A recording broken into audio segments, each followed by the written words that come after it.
Good evening, everybody, and welcome to Carving Up Live right here on Facebook Live, YouTube, and on Twitter. I am Bryson Carver, as always. We've got a packed show for you guys tonight. We've got a national champion, or at least I should say another national champion. South Carolina won it in the women's bracket on Sunday. And now Kansas, who I predicted before the tournament started, my bracket everywhere else sucked. Not even gonna front. It was awful. But Kansas came through for me, came through for one of the most iconic basketball programs in America. They beat North Carolina. I'm going to lead the show off with that. And the recruit I guess we could call it a recruit, the recruit that is kind of making its rounds on social media, LeBron James said on The Shop, which is set to air, I think, tomorrow night or Saturday, I think tomorrow night, saying that he wants to play with Steph Curry. And Steph responded in his own way. I think in some ways the media is kind of blowing it out of proportion, but I kind of had my own take on it, and I'll talk about that later. Speaking about the Lakers, hopefully we don't have to talk about them too much longer because they have been eliminated from even the play-in tournament. Forget the playoffs. That was decided, months ago. But they're not even going to make the play-in tournament, and everybody is talking about, oh, this is the greatest disappointment in NBA history. It's the greatest disappointment in Lakers history.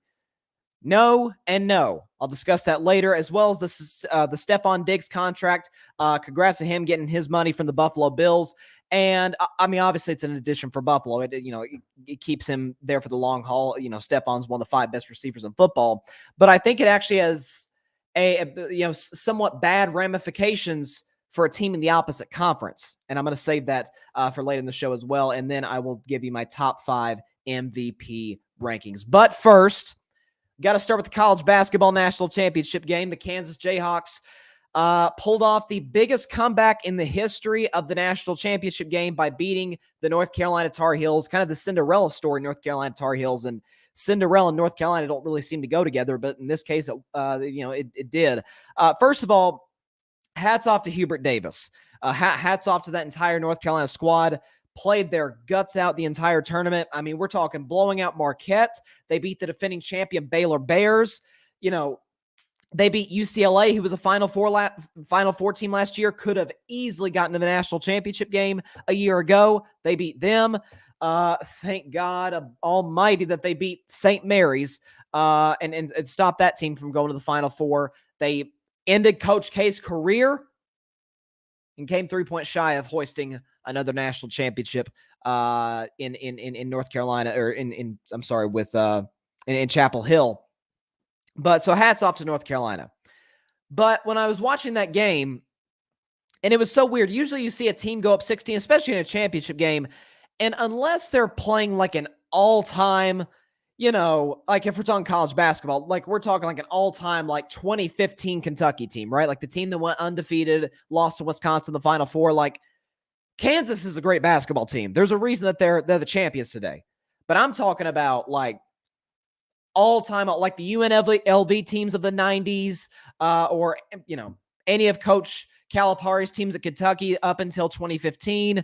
Obviously Bill Self's had, I think, better Kansas teams than this. And this is one heck of a team. So it was so weird for Kansas to be, in my opinion, not an all-time great team. I never felt like that game was out of reach. And here's why. And I was talking to a buddy of mine who's a big North Carolina fan, and even he was, this guy knows a lot of basketball. Even he was kind of on this. When North Carolina dictated the pace, they were in control from the entire first half. What were they up at one point, 38-22? When they dictated the pace, slow it down, get good shots, make Kansas have to work a little bit on defense, that was North Carolina's game. And what did I say on Monday when I predicted this game? I think I had Kansas winning 79-70. I had them covering the spread. They did not. They came just short. It was a 4-point spread. They won by 3. But I said, North Carolina, you better get your track shoes on because it's going to be up and down the floor. Kansas likes to play quick. They move the ball quickly. Either they're going to feed it in the post or they're going to try and swing it and get an open 3. And Kansas is a great 3-point shooting team. I believe Monday night they shot 35% from 3-point range, which isn't bad, especially compared to North Carolina's 21%. And so once the second half rolled around, It was really, and I tweeted this during the game, it looked like Kansas versus Miami all over again. Remember that Elite Eight game where Miami's up 6 at halftime and they lose the game by 26? Because Kansas likes to play fast. They dictated the pace of the game. And once they got North Carolina out of their comfort zone, once guys like Caleb Love, who had a tough night, and once they were taking shots quickly, I should say early in the shot clock, that was it. And North Carolina, to their credit, they didn't just lie down and die. Like it was very similar to the Carolina-Duke game on Saturday. Went back and forth in the fourth quarter. And to the credit of the Jayhawks, one thing I will say, every single time those guys needed a bucket, they went to David McCormick. I mean, it was like every time you feed in the post, it didn't matter that it was against Armando Bacot, which shout out to Armando Bacot playing on, it looks like he was playing at 50%. And obviously he turned that ankle again and, just physically could not go. I mean, the guy literally competed until his body just simply would not let him. And so a shout out to him. But I think when you have a post presence that Kansas did in McCormick, and you had a guy who up one, 18 seconds left, you can get the ball to, and he's going to get you a bucket and give you a 3-point cushion, and you can dictate how the game goes from there in terms of fouling and not letting North Carolina get up an open three. That's college basketball 101. And so a credit to Kansas. They deserve to be the national champions. Again, hats off to North Carolina, Hubert Davis. Could you have asked for a much better debut season, especially replacing the great Roy Williams? It was a disappointing regular season at times, but that win over Duke at Cameron Indoor, Coach K's last game at Cameron Indoor, I believed, and I said it in the show, that put them in the tournament. And once they got to the tournament, they played unbelievable basketball. They played their best basketball in March. At the end of the day, that's all that matters. That's all that matters. And so it was a great basketball game. Great basketball game. And John says number 11 made clutch shots for him. Trying to see who that number 11 is. I think I know who you're talking about. That Caleb Braun kid. No, that was number 2. My bad. I can't find him. Martin, was it Martin? Yeah, it was Remy Martin. Yeah, Remy Martin, who Jim Nantz, I think, who was calling the game, the great Jim Nantz, told Remy Martin before the game that he was a point shy of 2,000 for his career. And Remy Martin made a 3, and he pointed to Jim Nantz. So, he was clearly aware of the moment. But yeah, he was huge off the bench, gave him 14 points.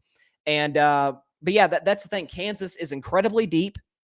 And that's kind of what hurt North Carolina a little bit. It was a lot of times in these games, in the second half of these games, it was kind of Caleb Love or bust. Like Caleb Love would struggle in these first halves and then just go crazy in the second half. Just look at the UCLA game where he scored, was it 25 in the second half? But he struggled. Was he 4 for 16? Let me check the stat sheet. I think he was 4 for 16. No, Lord, no. He was 5 for 24. It was much worse, and 1 for 8 from 3. And he had a shot. Wasn't a great look, but he had a shot to tie the game after Kansas's stunning turnover with 4 seconds left. Caleb Love gets a look for a 3 to try and tie it, send it to OT. He airballs it, and that's all she wrote. But overall, it was an unbelievable tournament in both sides, the men's and the women's. The men's national championship was certainly more competitive. South Carolina just flat out dominated UConn, and that you don't say that much. So credit to them and credit to the Kansas Jayhawks. John, once again, John's a big Carolina fan, so that was a tough one for him. And again, a lot of North Carolina fans I know as well. So Monday night was not fun for them. But John makes a good point. He said we only had a 6-man rotation. Shaking my head. Yeah, that's the thing. It is North Carolina is not a particularly deep team, but the good news coming out of this tournament is recruiting. That's going to skyrocket. Recruiting is already going to be pretty good for North Carolina because it is one of the blue bloods of college basketball. And, maybe if you're a kid from North Carolina who doesn't like Duke, heck, if you're a kid from around the country who doesn't like Duke, it seems like nobody likes Duke. You want the opportunity to go to a great, a great program with great history. I believe they have more national championships than Duke. Then, that Hubert Davis is building something. And again, this could be a lot like 2016. Remember, North Carolina lost that heartbreaker at the buzzer against Villanova.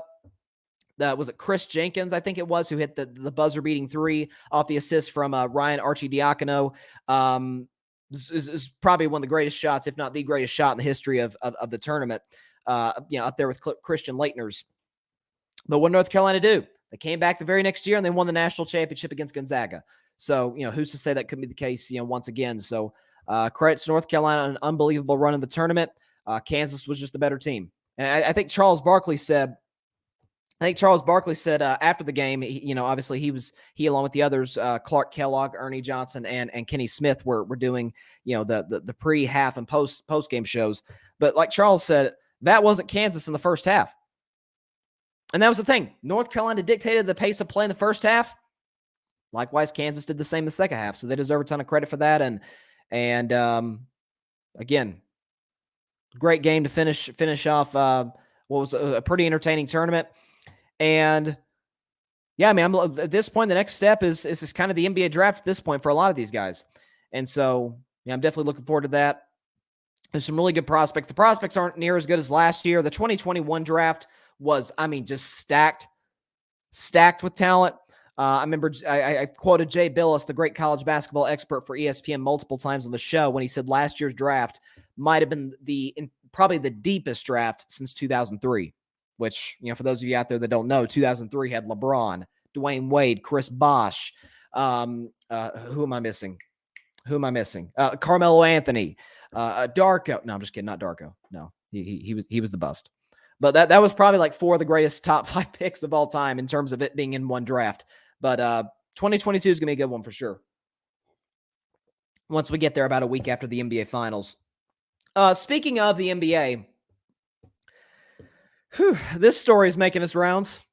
LeBron, who has obviously his production company Uninterrupted, and he has that show, The Shop. I enjoy The Shop. It's usually LeBron, Maverick Carter, who's his business manager, and then they'll have rappers, athletes.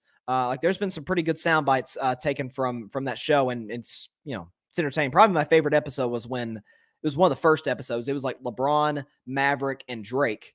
It was like just the 3 of them at the end, and it was excellent. But LeBron was on The Shop, and the episode, I believe, is set to air tomorrow.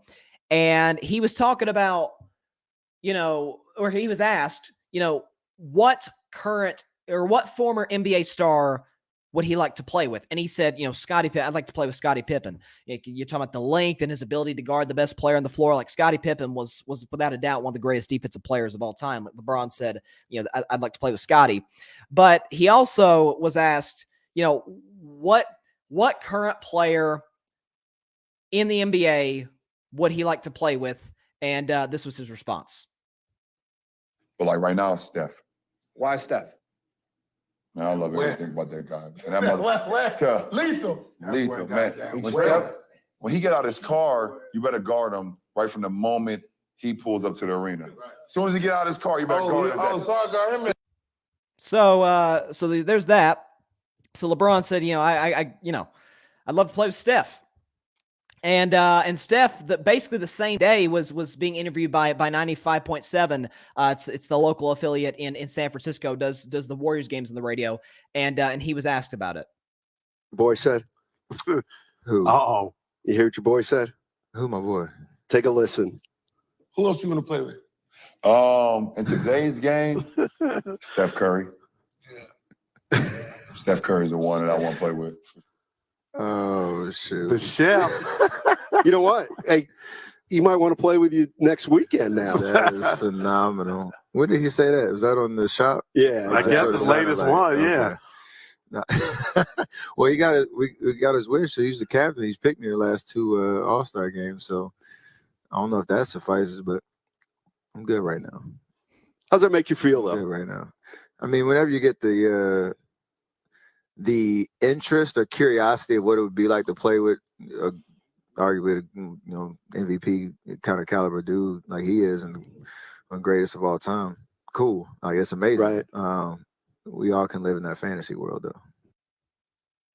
Okay, so Steph, and I feel like people have kind of blown his response out of proportion with the "Nah, I'm good."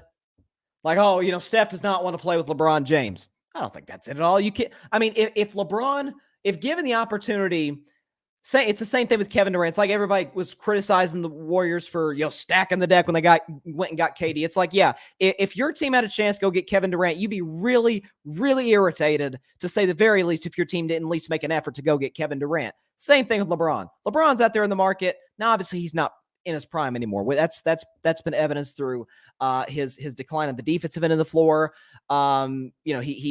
He plays long minutes, but he wears down much quicker than he used to. I would say just even 3-4 years ago, probably about 4 years ago. And so if LeBron's available and the Warriors have an opportunity to go get him, which, by the way, he's going to be a free agent next year, Warriors are going to go get LeBron James, or at least try. I should say they're going to make an effort to try and get LeBron if presented the opportunity. But here's what I think. I'll get to LeBron's point, but let me start with Steph. With the I'm good. To me, this goes to show you how good of a leader that Steph Curry is.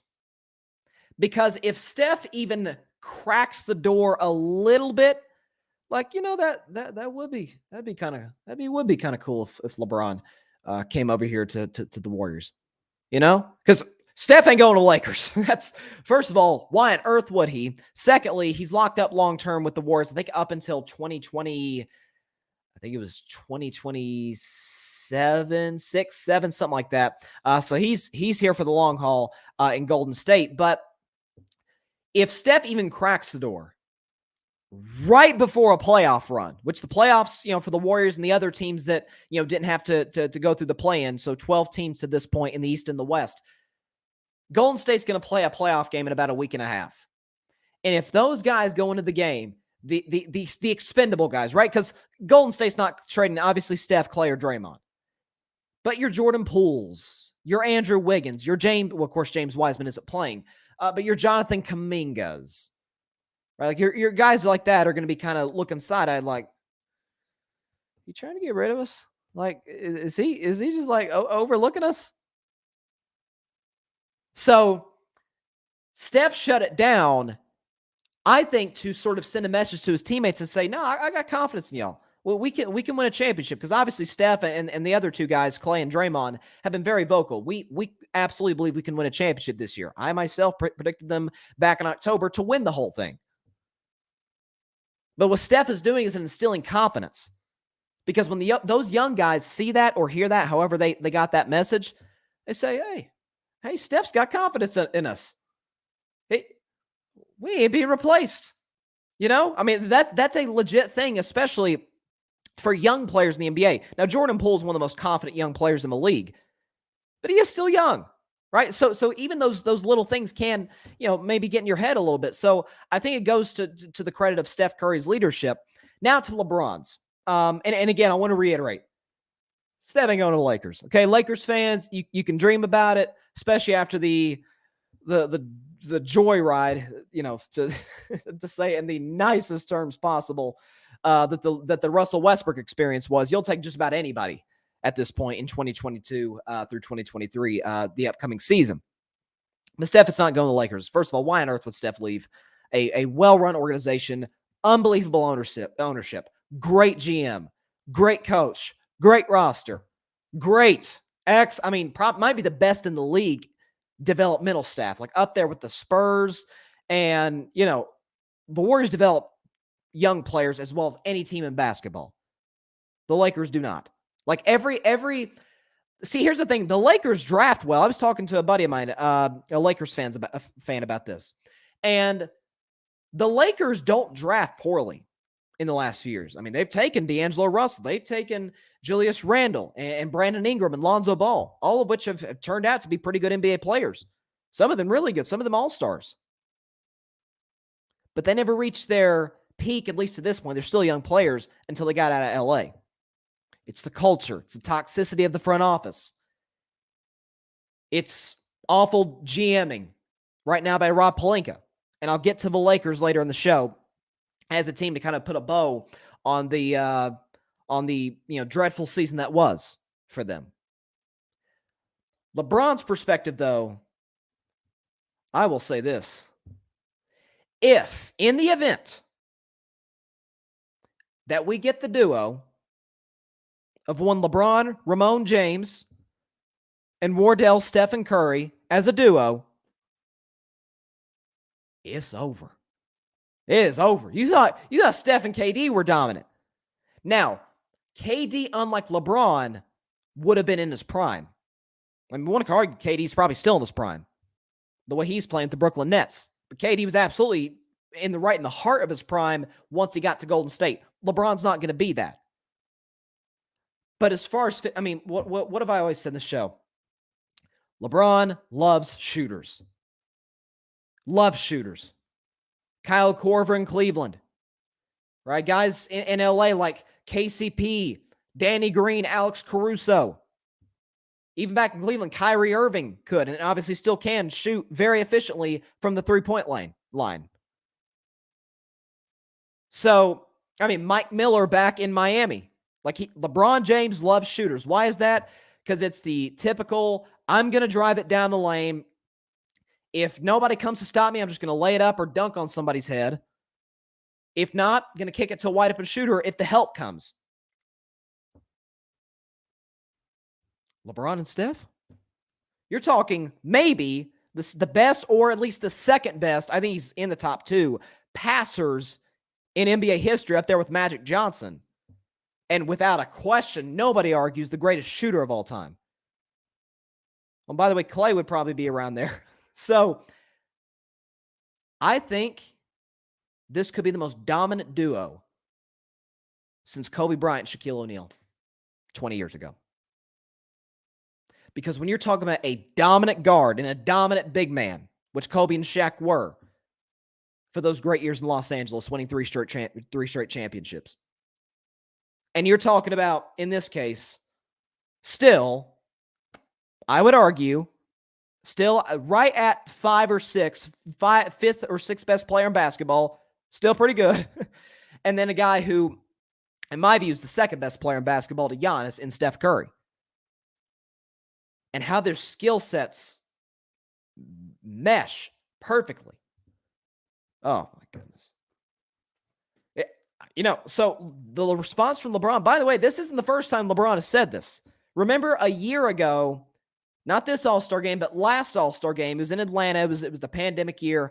And LeBron and Steph, it's the first time that they were ever on a team together. They were teammates in that All-Star game. LeBron drafted him in the All-Star draft, right? And LeBron tweeted after the All-Star game, he said, I finally got to share the floor with Steph Curry, greatest shooter of all time. Like, high praise. He could have praised anybody. Giannis won the MVP of that game. Didn't think he should. I thought it should have been Steph or Dame. But it was Steph who LeBron went out of his way, unprovoked, on social media to say, that was cool. That was really cool. And Steph likewise has praised LeBron. I mean, even in that soundbite I showed you, he said, the opportunity possibly to play with, an MVP level player would be great. So I think, first of all, I think the two of them have kind of moved past this sort of disdain for one another. Because there was a point around like 2016, you saw it with, remember LeBron blocked Steph in that game 6 when the Cavs made their 3-1 comeback? Don't remind me.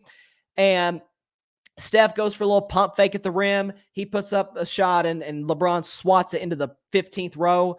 And he's talking smack. I mean, LeBron will talk, but I'm talking like smack.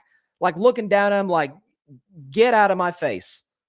They did not like each other as recent as probably 5-6 years ago. I think they've moved past it now that LeBron, got out of Cleveland and, those final runs coming, head to head, ended. But if that were to happen, it's over. See, John, why'd you have to say that? Cavs made a 3-1 comeback. I know. I'm very, very aware of that. I am very aware of that. It's the worst. It's my worst memories as a sports fan. Easily. Do not remind me of that series ever again. Grady's in the comments. He says LeBron and Kyrie might go down as one of the greatest what-if duos. They could have won 3 chips together if they stayed together in Cleveland. I mean, I don't know about 3 chips, but they were, I mean, people forget they just steamrolled through the East. Now, the East wasn't as good as it is now. Like, I think today the East is probably better than the West. Certainly deeper. I think there's more contenders out East than there is out West. But LeBron and Kyrie would just sweep series. Remember the 2016 run, the run they got to the championship? They swept the first 2 rounds of the playoffs, and then Toronto, fought them as hard as they possibly could with what they had and pushed them 6 games. But the Cavs were clearly the better team that series. And then the year after, 2017, when the Cavs went back to the finals, swept the first round, swept the second round, and as we call it, gentlemen swept the Eastern Conference Finals. They won in 5 games. Boston won a game at the buzzer, in Cleveland in Game 3. But yeah, I mean, LeBron and Kyrie were just tearing up the East, and they were giving even the KD Warriors a run for their money. I remember, I think this was a few months ago. It was a totally different subject. I was comparing the 96 Bulls to the 2017 Warriors. I said, 5-on-5 right now, Warriors are winning that series. And I made a case with that because when you look at the opponents the Warriors played, the Cleveland Cavaliers, way tougher than anybody the Bulls played, given the numbers. Like LeBron and Kyrie actually elevated their game from 2016 to 2017. The difference was Golden State was so dominant once they added KD. They just didn't have enough. Grady says, I think Steph has too much respect for the game to leave his situation do that in LA. I think he retires a Warrior. Yeah, I mean, the only way that LeBron and Steph would ever team up is if LeBron came to Golden State. Steph may later in his career, although I can't envision this happening because I think he genuinely wants to play his whole career there. It could be like Kobe and Dirk and Tim Duncan, play his whole career with one team. But I think that Steph's not leaving for LA. The only chance for them to come together is if LeBron goes to Golden State. Grady says player movement is good, but it's become very bad for basketball, in my opinion. See, here's my thing. If you are a guy, let's take LeBron, for example.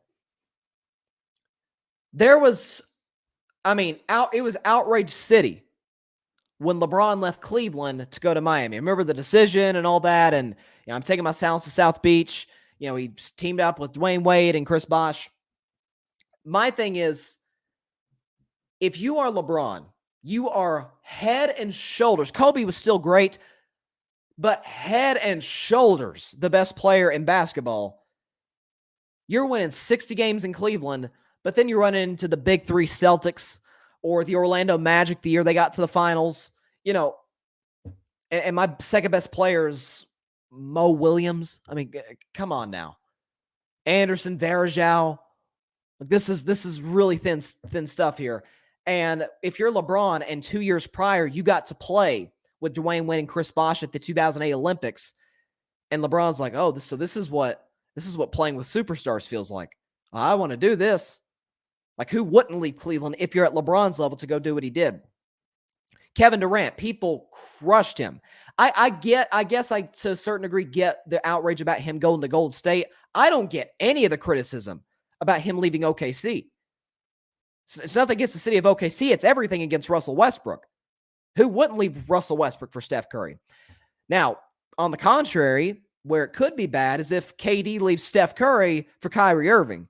He leaves, the most unselfish superstar maybe in history in the NBA to a guy. Kyrie's not necessarily selfish on the basketball court, but off the court, he's done nothing but cause drama.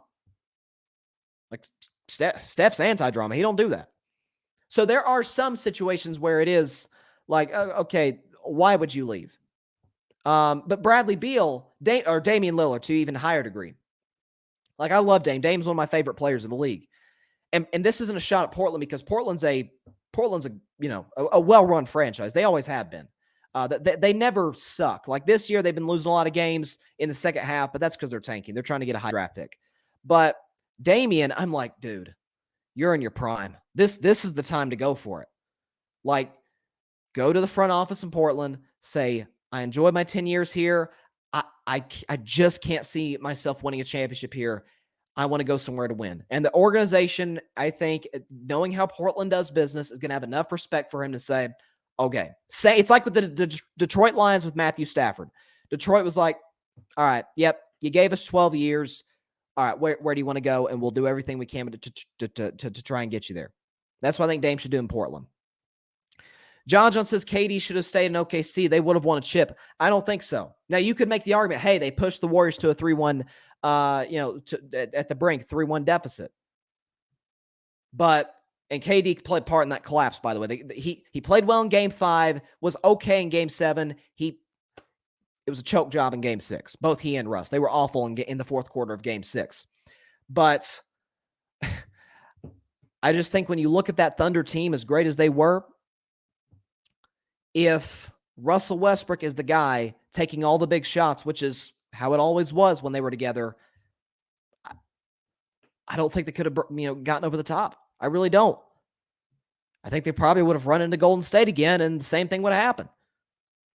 They'd have beaten the Spurs, yeah, because they beat the Spurs that year in 2016. Spurs won 67 games that year, and OKC beat them.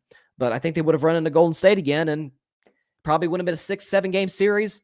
But when you got a team that has superstars and plays the right way, moves the ball, is unbelievable defensively, plus home court as well, like that's going to win out in the end. So KD's leaving OKC was all about leaving Russ. That was about leaving Russ. I think KD loves OKC. I don't think it was an issue with the city at all. It's got a great fan base. Grady says, it seems like KD has been trying to justify himself to the world ever since he left OKC. Been like a completely different dude, in my opinion. No, I agree with you. I think he thought that, well, I think it's two things. Number one, I think he embraced, or at least tried to embrace the villain role. Because the 9 years he was in Seattle and then Oklahoma City, everybody loved KD. All right, he's kind of quiet guy. Obviously got buckets on the basketball court, and that the getting buckets part has not changed in the slightest, of course. But, I think KD wanted to embrace the villain. I don't think emotionally he was capable of adjusting the role of being villain. And a second thing, and I think even KD himself said this, he thought, I'm going to go to Golden State, I'm going to win a championship, and two things are going to happen. The first thing, when I get this championship in Golden State, it's going to, give me a greater and a newer sense of fulfillment. And we know, and this isn't just the case with NBA championships, it's just, it's the old say, well, if I get this, or if I make this much money, it's the old saying, money, money doesn't buy happiness. It's kind of the same thing. That now, obviously, having a lot of money is not it's not exactly a terrible thing to have. But it's with KD.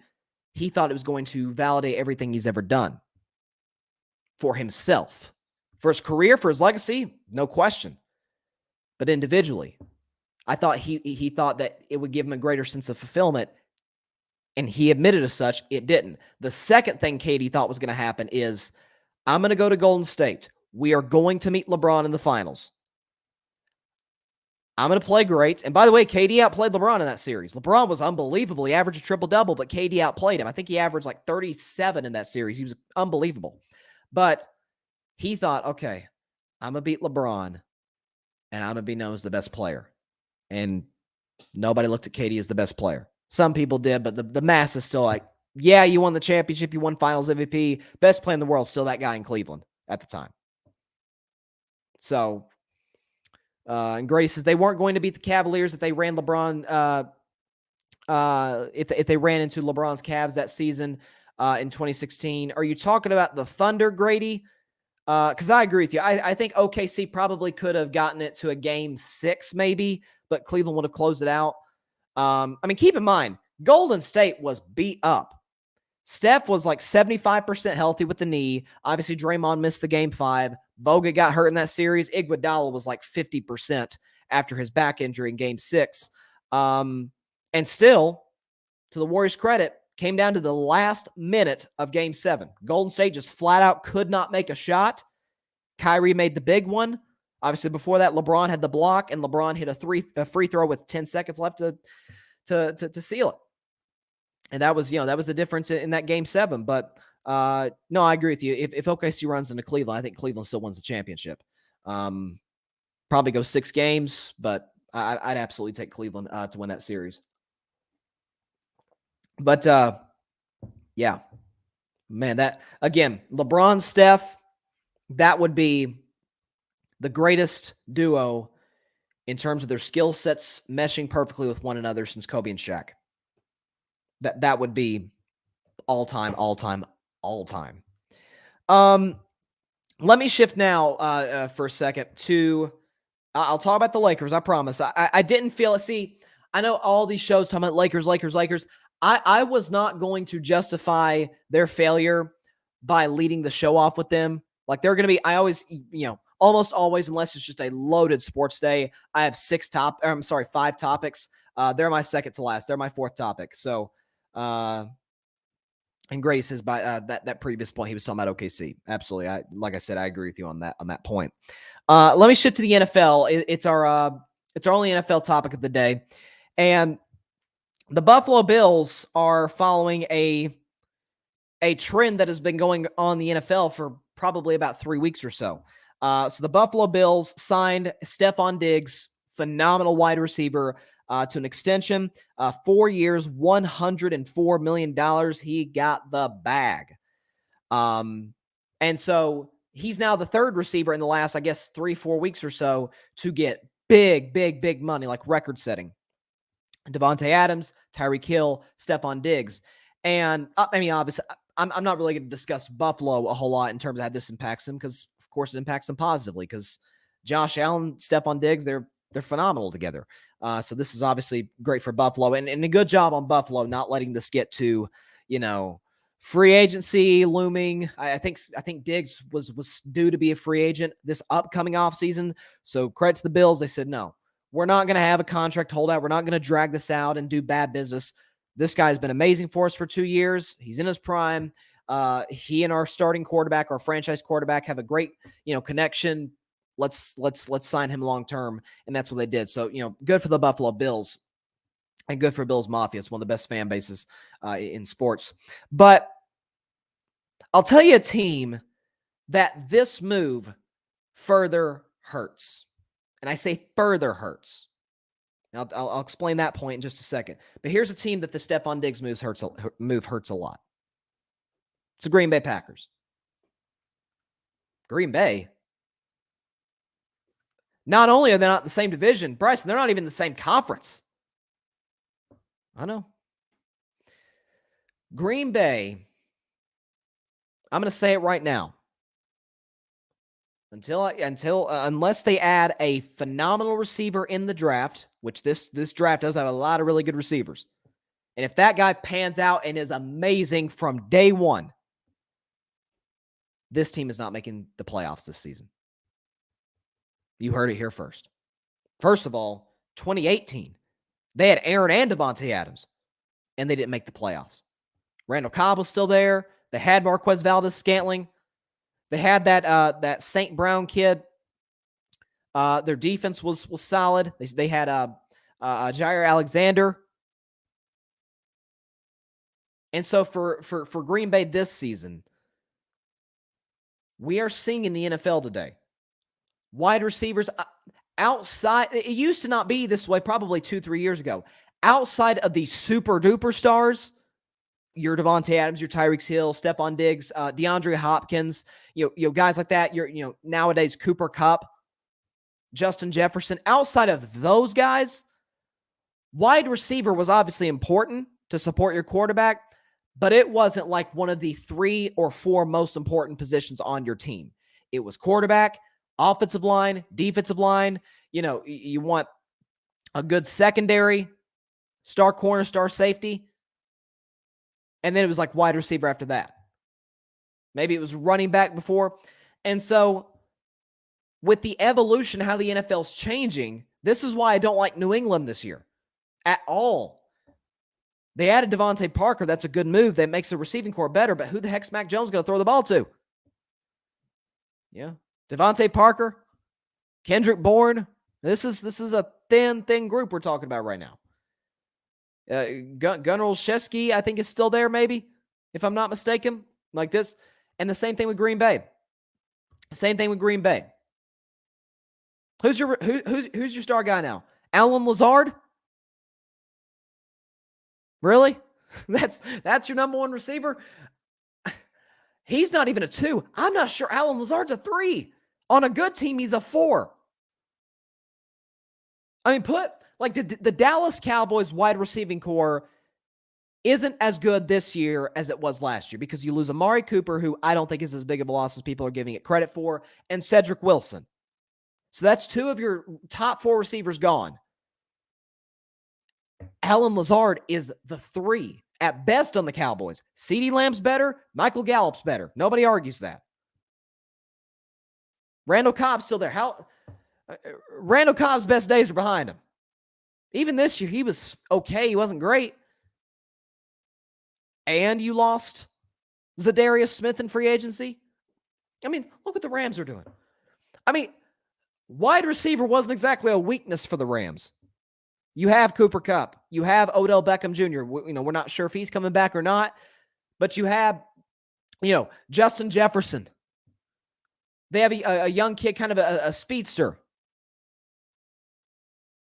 Who's Tutu Atwell, I think is his name, who's going to be a solid player. I mean, they're deep at receiver. They said, "Yeah, we're going to go get Allen Robinson." We're going to go get Bobby Wagner. Our linebacking core is probably the weakness of our team, so we're going to strengthen it with one of the best in the business. We're going to go get Bobby Wagner. So, what's Green Bay doing? They're paying their quarterback $50 million a year just to show up small in the playoffs once again, which, again, I don't think they're going to get there. But why on earth would I look at this Packers team as a playoff team? Okay, so let's talk about the divisions. Dallas is going to win the NFC East. Rams are going to win the NFC West. Tampa Bay is going to win the South. So that's 3 playoff teams right there. Now, simple fix to this Green Bay not making the playoffs problem, win the North, you're in. I think Minnesota's winning the North. I like the head coach they brought in. Kirk Cousins, I still have my reservations on, but you have Justin Jefferson. You have Adam Thielen, right? You have Dalvin Cook. The defense I am a little concerned about, but even last year, I think they led the league in sacks. If they didn't lead the league, they were top 5 in sacks. So they can get to the quarterback. Their offensive line is good. I'm taking Minnesota to win the division and Green Bay to come in second. So now, let's say hypothetically, Green Bay loses the division to Minnesota, which I think they will. Okay, San Francisco. Now, San Francisco got like a Deebo Samuel problem going on right now. I don't know what's going on. San Francisco, pay that dude. Pay that dude, okay? Give him his money. Assuming they do, San Francisco's in the playoffs. Arizona's in the playoffs. So that's 2 off the board right there. So at this point, we're talking Washington. Now, that comes down to, do you trust Carson Wentz or Aaron Rodgers more? In the regular season, not even close. Going Aaron Rodgers. There's no question about that. But when I look around the rest of the NFC, Philadelphia made the playoffs last year. So I'm just saying, I think Green Bay's missed the playoffs this year. Do they have a superstar quarterback? No question. It's back-to-back MVP. Thought he shouldn't have won last year. He deserved the one from 2020. But come on. Alan Lazard and Randall Cobb cannot be your top 2 receivers. They can't. Well, Bryson, they won without Devontae Adams. Yeah, that was for a game. How about a whole season without Devontae Adams? Well, he's going to go out and flourish in Vegas with Derek Carr. Aaron Rodgers is going to be taking backhanded, passive-aggressive shots at his thin receiving group. And he's to blame for taking all that money. And my issue, you know me. Anytime, I literally just said it with Deebo Samuel. Anytime that, an athlete is has an opportunity to get the bag, I'm like, get the bag. However you got to do it, get the bag. My issues with Aaron Rodgers were, dude, you already got the bag. And even if you're not the highest paid quarterback in football, you're Aaron Rodgers, you're still going to be in the top 5 highest paid players at your position. $50 million. What's that going to do? Do you want to win? Do you want to get the money? If the money is the highest priority, okay, yeah, I guess I got no problem with that. But I'm telling you, that's Green Bay's not a playoff team. Like the Stefon Diggs move just further reiterated, like, yeah, you pay big money for a wide receiver. Green Bay wasn't willing to do that. I mean, the Rams were willing to pay big money to bring another receiver to an already stacked core. And they brought an all-pro linebacker. Do they need Bobby Wagner? I mean, I guess obviously Bobby Wagner's an upgrade over anybody you have. But they're like, hey, listen, we can make it work. Let's bring Bobby Wagner in. Okay. All right, let's do it. Packers like, no, we can't pay Zadarius Smith. We can't pay Davante Adams. Part of that's Aaron Rodgers. Part of that is the Packers do cheap business. They do cheap business. No question about it. Grace says, get Antonio Brown the bag for Dallas. You got to stop with this Antonio Brown to Dallas stuff, please. Please, I can't do it. Grady, to my point about Green Bay missing the playoffs, he says, I don't know about that, Bryson. If you got the Lions, the Vikings, and the Bears in your division, even if Green Bay is a little better than a 500 team, they'll probably get in unless Kirk Cousins pops off. Well, the thing for Minnesota is, statistically, Kirk Cousins was really good last year. Y'all know I'm not a big Kirk Cousins fan. But Given the new coaching staff, they got an offensive coach now. And we know offensive coaches and superstar quarterbacks, which Kirk's not a superstar, but just quarterbacks in general, tend to mesh better than starting quarterbacks and defensive guys. Like the only exception is Josh Allen and Sean McDermott. And even Sean McDermott, they have Brian Dable. Now, I don't think that the offense in Buffalo is just going to take this huge, fall now that they lost Brian Dable, because they do have a ton of playmakers in offense starting with the quarterback. But I think Buffalo's gonna be fine. Grady says, "Hey, Mac Jones getting ready to go Justin Herbert year 2. Watch out, Bryson." Yeah, the difference was Justin Herbert broke basically every NFL rookie quarterback record with what was ranked by Pro Football Focus as the worst offensive line in football. Like, Mac had a solid rookie season. He knew that. He didn't have one of the greatest rookie quarterback seasons ever. No, he is not going to take the Justin Herbert year 2 jump. No. John just says, well, Adams wanted out too. Green Bay was willing to pay him. That's true, but what I would also say is, and you make a good point, John, because I think you might have DM'd me that when the Davante Adams thing went down. My argument to that is not the point about Green Bay not wanting to pay him, but it's Aaron's contract keeping them from doing this. They're more concerned about paying Aaron $50 million than putting money into the receiving core. Or Davante said, yeah, I'm kind of getting sick of this guy. I want to go play with my buddy Derek Carr in Vegas. Now, Derek Carr is, me, I love Derek Carr. Love him. I think he's the 9th or 10th best quarterback in the league. He's not Aaron Rodgers, though. We know that. But that still goes back to, I still think that does fall on Green Bay for once again caving into Aaron Rodgers. Thus, they couldn't keep Davante Adams. Because Davante saw the writing on the wall. He saw, okay, they're more concerned with paying Aaron $50 million and really putting a team around us to win a championship. I see what Vegas is doing. I saw they made the playoffs with nothing but chaos. I've seen the moves that they made in free agency, which the Raiders had maybe I won't go to A+ off season because the off season isn't over yet. You still got the draft, but I'd say an A. They've had a great off season. Wasn't a fan of the Josh McDaniels hiring. Outside of that, I think they 100% got better this off season. Grady says, seems like Green Bay is that person who goes to Walmart and passes all the aisles people are shopping on and goes, these outdated items on discount to do all their and gets these aisles outdated items on discount to do all their shopping. My Lord. And he says, he it was a typo. Grady says, and goes to the aisles where all these outdated items are at to do all their shopping. Yeah. Outdated, like Like, they got the money. They got more than enough money to, go out and get the I guess the name brand products, if you will. But instead they get the off brands and think that it's going to be just as effective as a name brand. Yeah. Like that's a pet peeve of mine, is well-to-do people. Like, I'm not talking about your people just trying to get by. I'm not talking about them at all. But your well-to-do people who are crazy cheap. And that's the Packers. Like, the Rams are rich. They know they're rich, and they know that their investments are going to pay off later on. Green Bay is the opposite. They're rich, but they're almost terrified at the prospect of the benefits of being rich, if you know what I mean.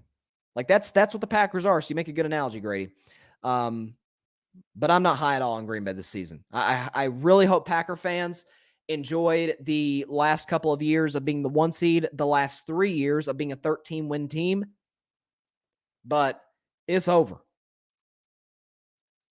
If they make the playoffs. If they're out in the first round. But I'm not even sure they're going to get there. Moving on to a team that isn't going to be playing in the first round. Los Angeles Lakers. I've heard a lot of people say that, this is the most disappointing season in Lakers history, given the expectations, because you had LeBron and AD coming back, and they added Russell Westbrook, and they added Carmelo, and they added Dwight Howard, and Rajon Rondo, and DeAndre Jordan, and Kent Bazemore, and Trevor Ariza. I tried to tell y'all about this in August.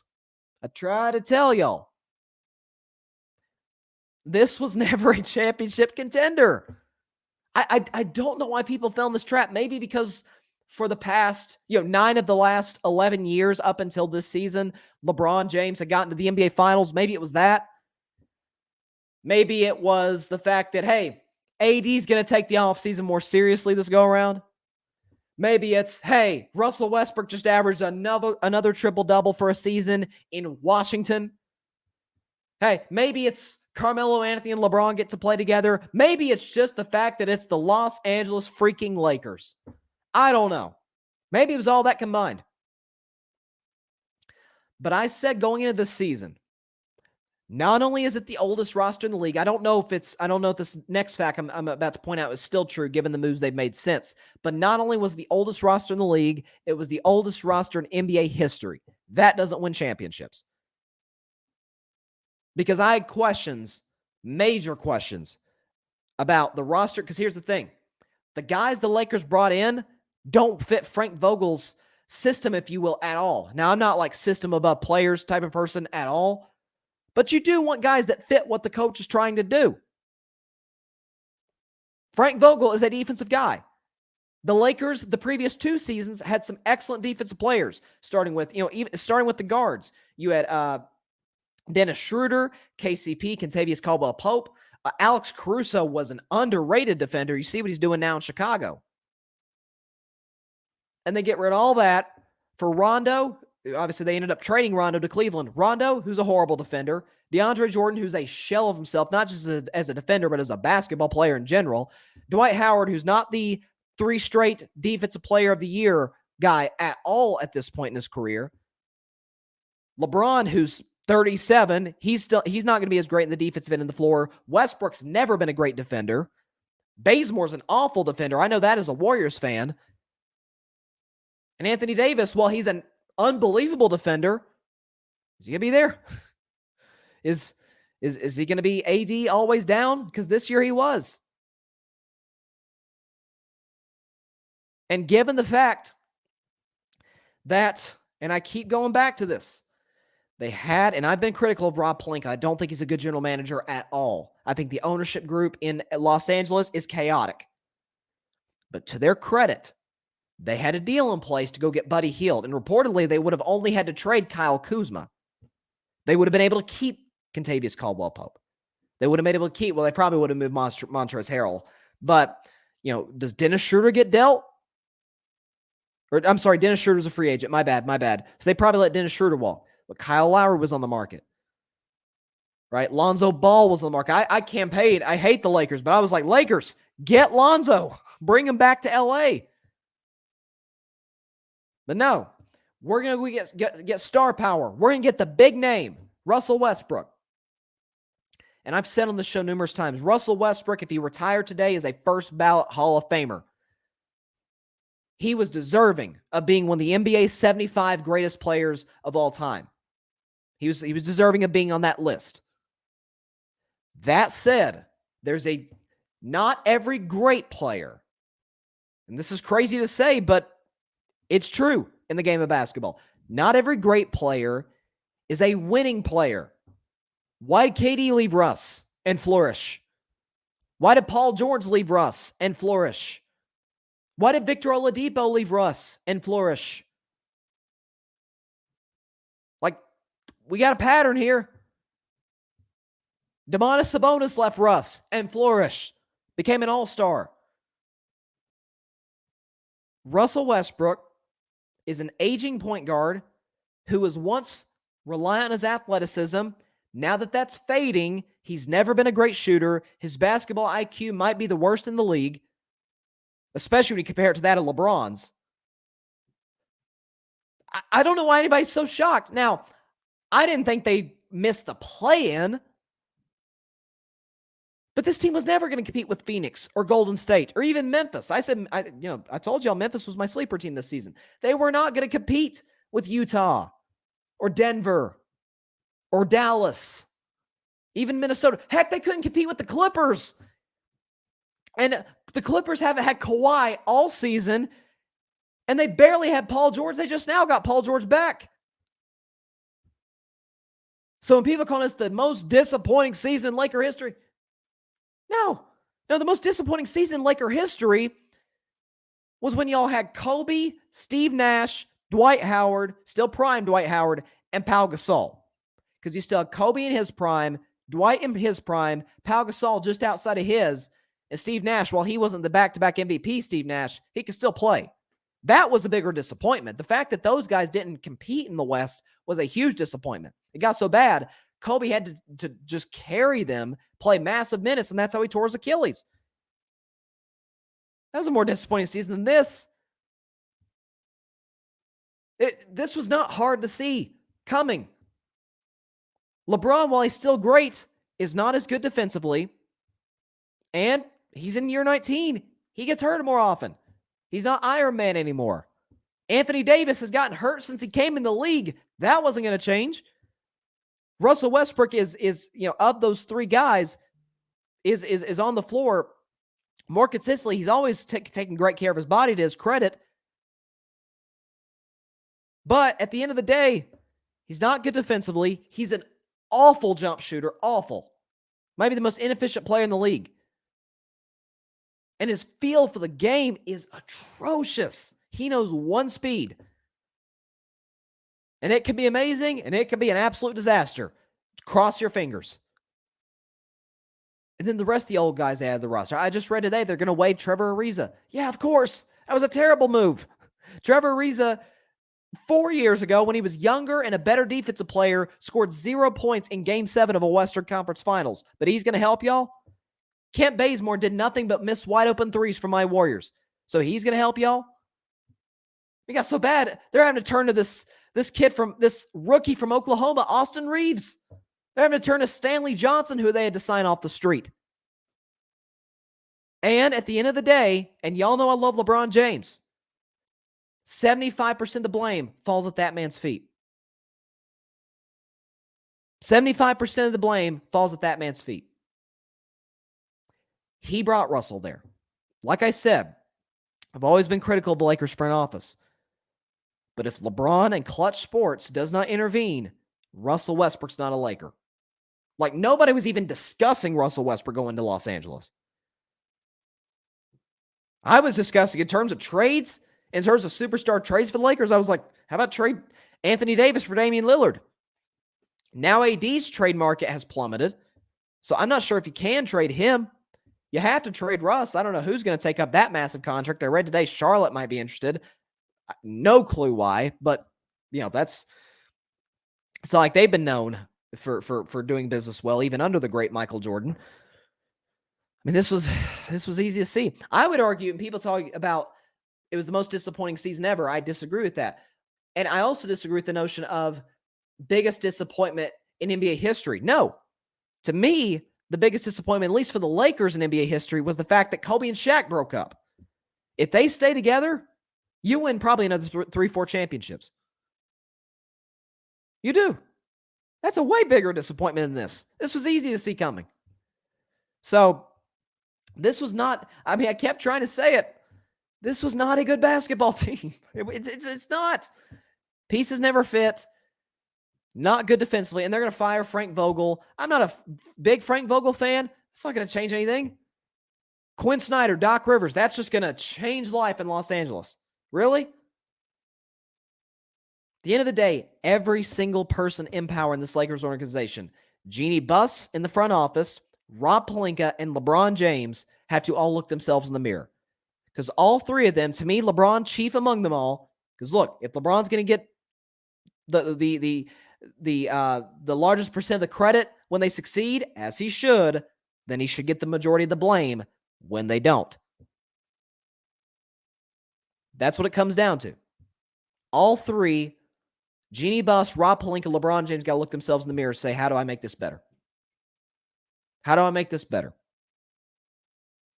Like I said, this, to me, is one of the most important off seasons, if not the most important off season in Laker history.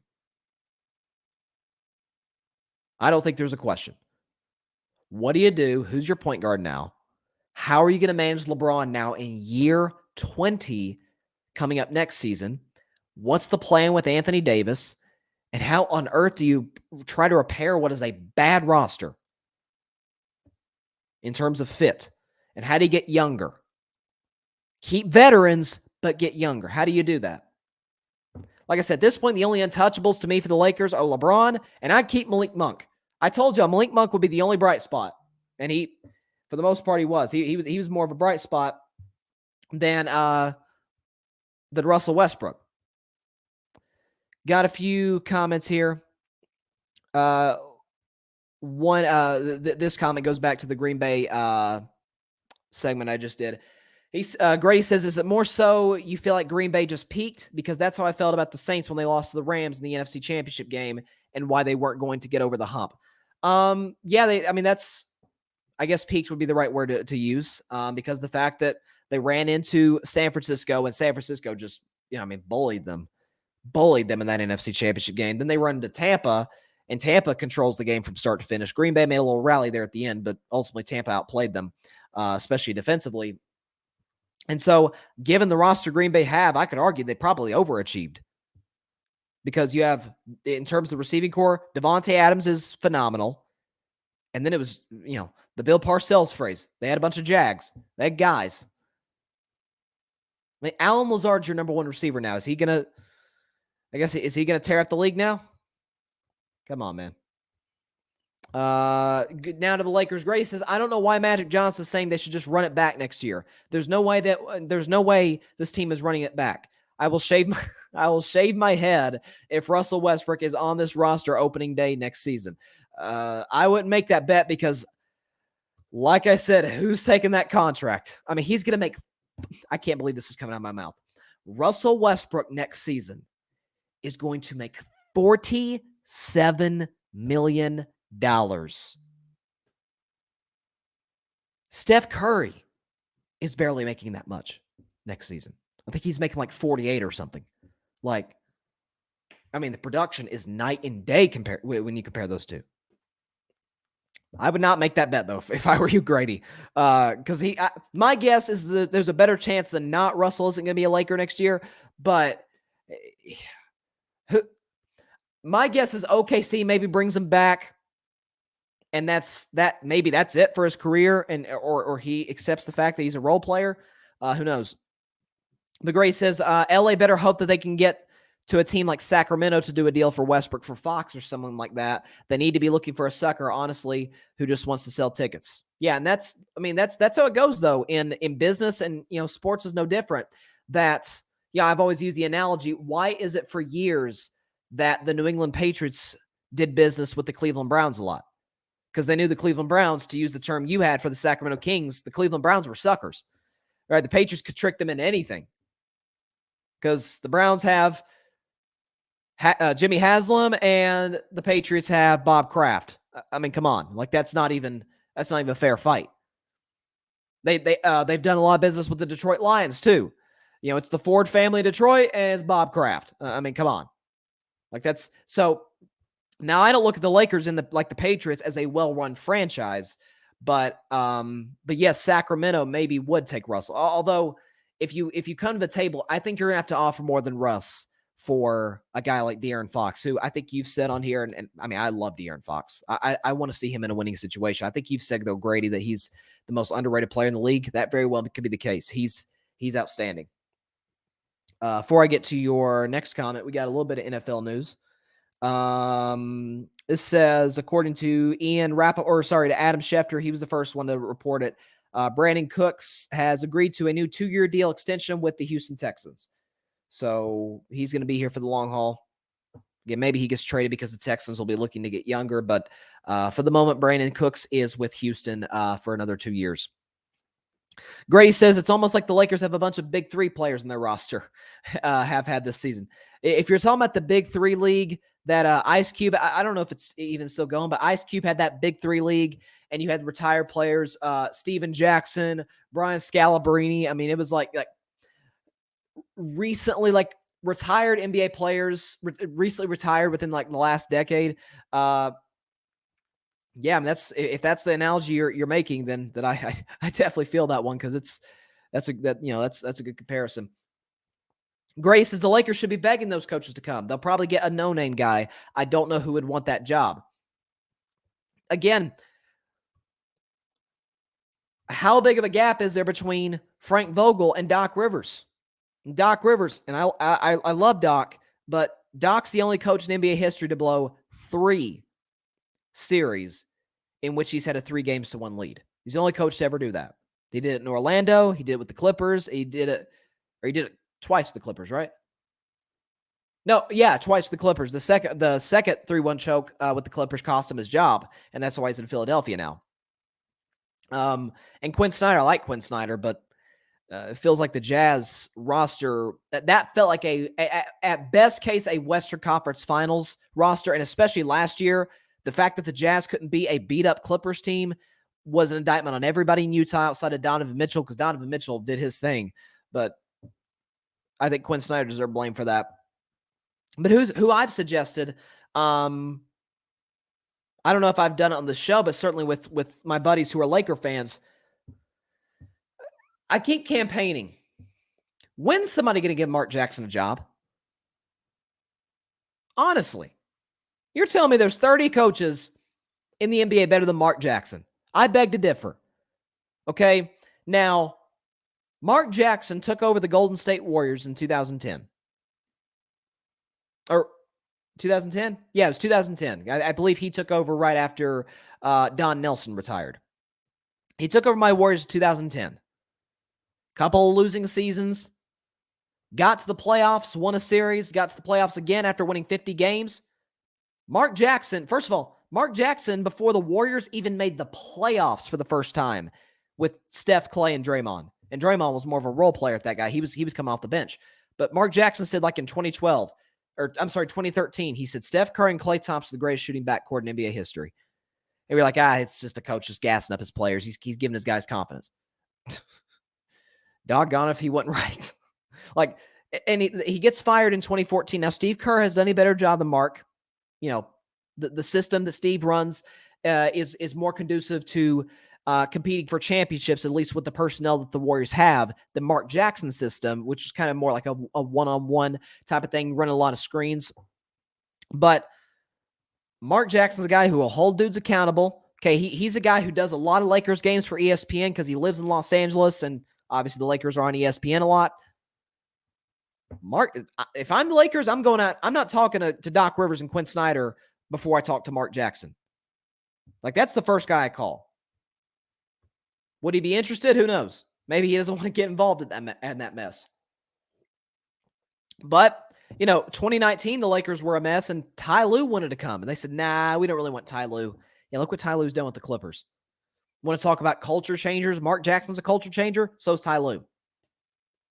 Excellent I darn near say great head coach in Ty Lue, and the Lakers didn't want him. That's, again, they're not a well-run franchise. I keep trying to tell y'all that. All right. Enough Laker talk. This is too much. And hopefully we don't talk too much Lakers until mid-June. Like maybe they make, like, after the finals are over, like if they trade Westbrook and, do they do anything with the draft picks, and especially once free agency starts, that's going to be the number one team people are going to be looking at to see what they do because of, the failures of this season, the predictable failures of this season, I might add. Let's shift to our last topic of the day. We've got, let's see, today's Thursday, today's April 7th. So including today, we've got 4 more days left. This is crazy. 4 more days left of the 2021-2022 NBA regular season. So it's almost coming to a close. And this is the only season that I can remember where it still feels like the MVP race has not been decided, and we've got less than a week to go in the season. Like, that never happens. But today that is the case. And I've got my MVP rankings. 5 through 1. And I'm sure you guys already know who my 1 is. But my number 5 for MVP is Luka Doncic. Let's start with Luka at number 5. I didn't expect this Dallas team to go anywhere. As a matter of fact, I actually predicted before the season, this is a team, I was right on the money with the Lakers, but, to keep it fair, I was dead wrong on these Dallas Mavericks. I was dead wrong on Jason Kidd. I was dead wrong on the roster. Obviously, they made a move or two at the deadline.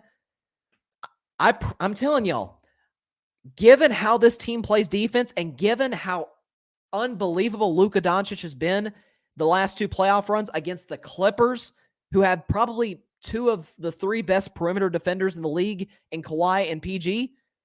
And Luka's out here dropping 40-point triple-doubles against these guys with no help.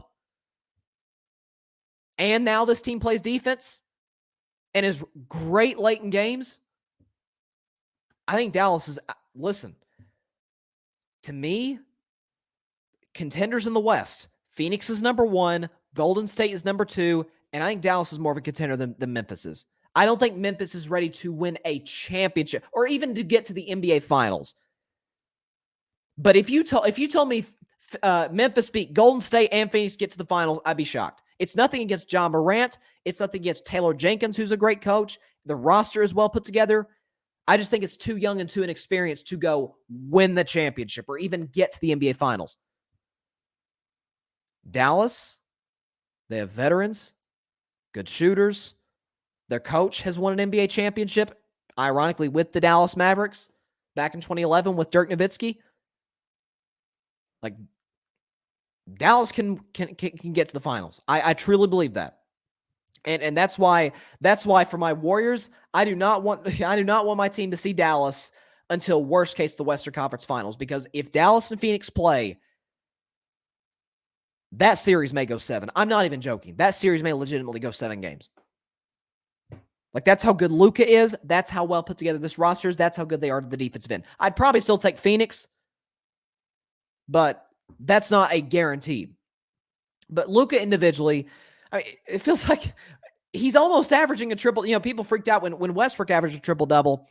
Luka Doncic is averaging 28, 9, and 9. Is nobody talking about this?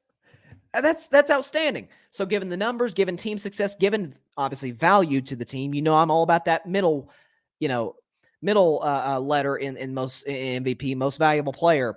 Luka's as valuable as anybody in the NBA. So to me, he would be number 5. If Dallas was like the 2 seed, Luka might be the favorite.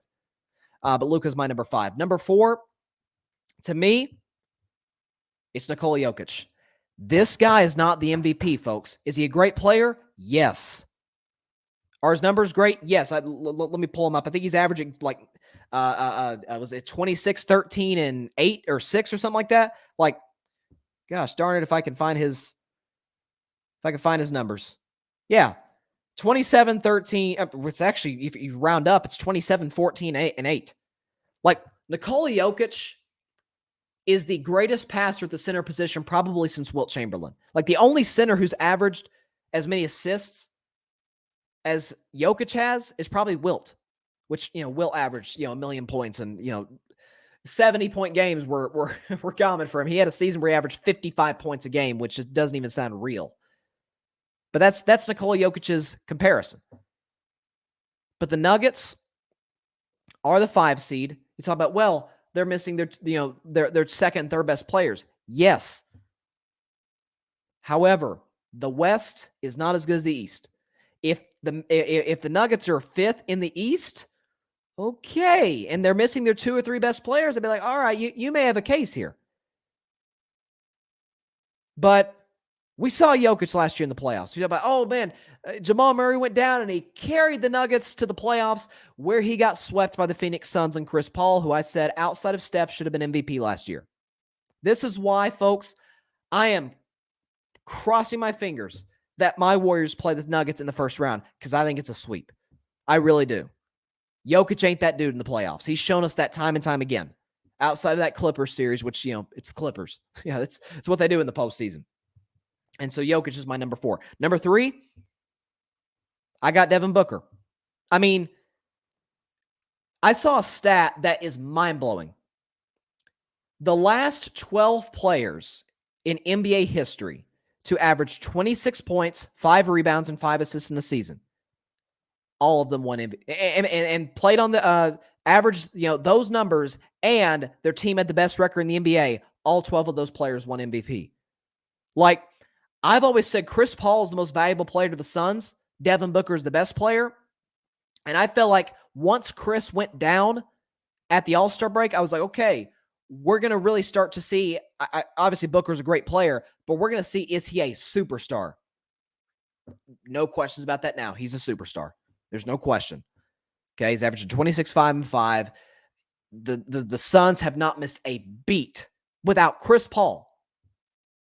That's how good Devin Booker's been. Best player on the best team.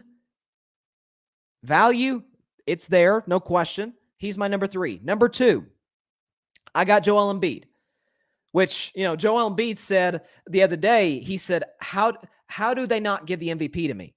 Which, to me, I know a lot of people, the media ripped him for that. I love it. I love the confidence.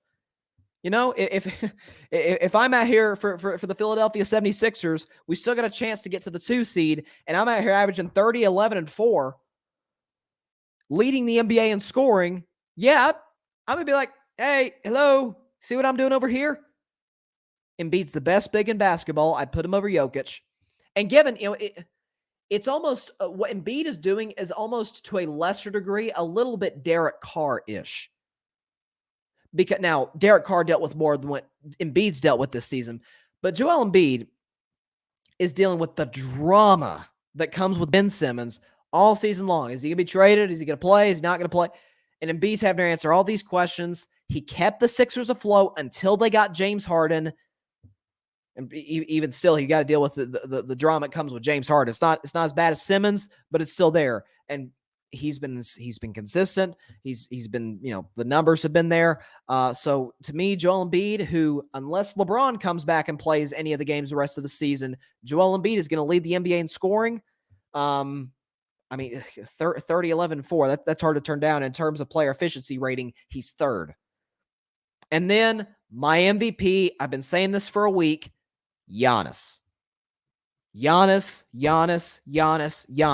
Best player in the league.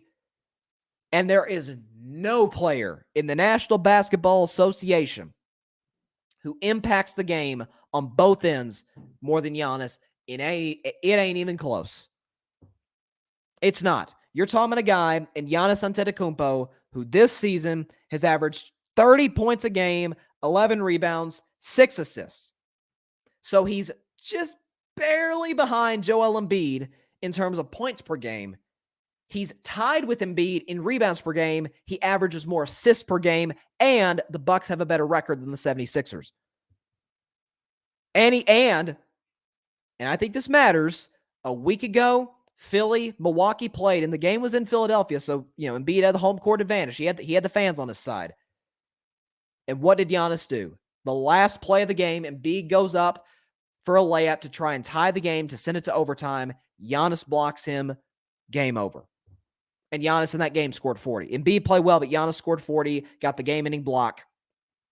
I don't know how you couldn't give the MVP to Giannis. I genuinely don't. He's the best player in the National Basketball Association and thus the best player in the world. He impacts the game on both ends more than any player in the league by a mile. His numbers are comparable to Embiid's in assists. They're better than Embiid's, and the Bucks have a better record than Philadelphia. I don't know how you couldn't give it to Giannis. Unless Giannis just lays an egg these last, how many games Milwaukee got left? They got 3 games left. Unless he just lays an egg these last 3 games, I don't see how you couldn't give it to him. I really don't. And again, his team's going to be the 2 seed in the better conference, the Eastern Conference. So that's my 5. From 5 to 1. Or let me go 1 to 5. Let me go in order. 1 to 5, MVP. If I had a vote for MVP, from 1 to 5, Giannis, Embiid, Booker, Jokic, Luka. That's where I'd go. Let's see. Back to the Lakers point. Grady says, honestly, Russell and a first for Gordon Hayward would be a good trade for Los Angeles. Maybe. That might be the best deal they get, to be honest. If you're talking about with the Hornets, you're probably right. But even so, how's Russell Westbrook and LaMelo Ball going to work? Like LaMelo Ball is this ascending young player. He's an all-star this year. Like that feels like it would stunt his growth. Like I wouldn't like that deal at all for the Hornets. And now to the MVP rankings. Grady says, if the Suns get past the Warriors, do you see Booker overcoming the Kardashian curse and leading them to a championship over the Bucks? Well, he almost overcame it last year, and he played well in the playoffs and in the finals. So, like usually the quote-unquote Kardashian curse is the guy doesn't play well and his team loses. Well, Booker's team lost, but it wasn't because Devin Booker just played like trash. Like D-Book balled out in the playoffs. Even in the finals, he had a bad game 3, and from that point on, he played excellent in the NBA Finals. So I don't think in my opinion, I think he already has overcome the Kardashian curse, if you want to call it that. But Grady says, Giannis, the best player in basketball without a doubt, and if he wins back-to-back, he is an all-time better player than Kevin Durant without a doubt, especially if he wins another MVP. I agree because, again, both ends of the floor, there's offense and there's defense. KD's a really good defensive player. He's a better offensive player than Giannis, but Giannis impacts the game on both ends more than KD. And like you said, if the Bucks win a championship, we automatically assume Giannis would be Finals MVP. So he'd have as many championships as KD, as many Finals MVPs as KD, at a younger age than KD, with more regular season MVPs than KD, and a Defensive Player of the Year. And if he wins this year, he could have 3. We're talking about the regular season. He could have 3 regular season MVPs, as Grady points out. I don't know how you couldn't vote Giannis MVP. I genuinely don't. I don't think there's any player more valuable to his team, to the success of his team than Giannis. I don't think the Bucks are a playoff team without Giannis. I'm serious. I like Chris Middleton. I've always been a big Drew Holiday fan, but they're not crazy deep. They don't have a thin roster. We're not talking like 6 guys off the bench like John talked about with his Tar Heels earlier, but they're not Phoenix deep. Miami is really deep. Tyler Hero is going to win 6th Man of the Year. Milwaukee's not that deep. Giannis is my MVP. Man, that was a fun show. All right, that is all the time we have for today's show. Appreciate everybody stopping by as always. Be sure to catch Carving It Up Live tomorrow at 6 p.m. Eastern, 3 p.m. Pacific time on Facebook Live, YouTube, and on Twitter. Be sure to also catch Carving It Up on the Carving It Up podcast, on Spotify, iHeartRadio, Google Podcast, Anchor, as well as wherever you listen to your podcast. Also, social media, follow me on Instagram at Carving It Up Podcast, Twitter at Carving It Up Pod, Facebook, search Bryson Carver, and the Carving Up logo should pull up there. Again, we obviously do the show on Facebook and on Twitter and right here on YouTube, where you can subscribe, like, share, and comment because it helps the channel grow exponentially. Also, the Carving It Up MLB opening day show. Did that with my man Mike Guido, with my man Alfred Parslar Jr. Had a great time. That is available on YouTube and on the podcasting platforms. We did it on Sunday, set it to air last night. It did. And so be sure to check that out. Opening days today, Major League Baseball. Let's go. Let's go Red Sox. Hopefully we can sweep John's Yankees. to start this regular season up in the Bronx. And also, be sure, a couple days from now, the first episode of the Carving It Up U.S. Presidents Edition. My man Isaac Lawson joining me. Episode 1 will cover the very first 5 presidents of the United States. That will be available on YouTube and our regular podcasting platforms at 7 a.m. Eastern, 4 a.m. Pacific time, right in the morning, Saturday, a couple days from now, April 9th. So, if you want to wake up in the morning, get yourself, it's Saturday, get you a cup of coffee, relax, and listen to some American history. And again, I've had a great time doing this series, and hopefully you guys enjoyed the series as well. So last comment, Grady says Simmons is pretty valuable. Talking about Ben Simmons. Last a joke to end the show. But have a great evening, everybody. See y'all tomorrow's show. God bless you all. Peace out. Jokic ain't no MVP. Come on, man. Thanks so much for watching the show on YouTube. Be sure to click that big red subscribe button and go check out the other clips and full shows of Carving It Up Live. Have a blessed day.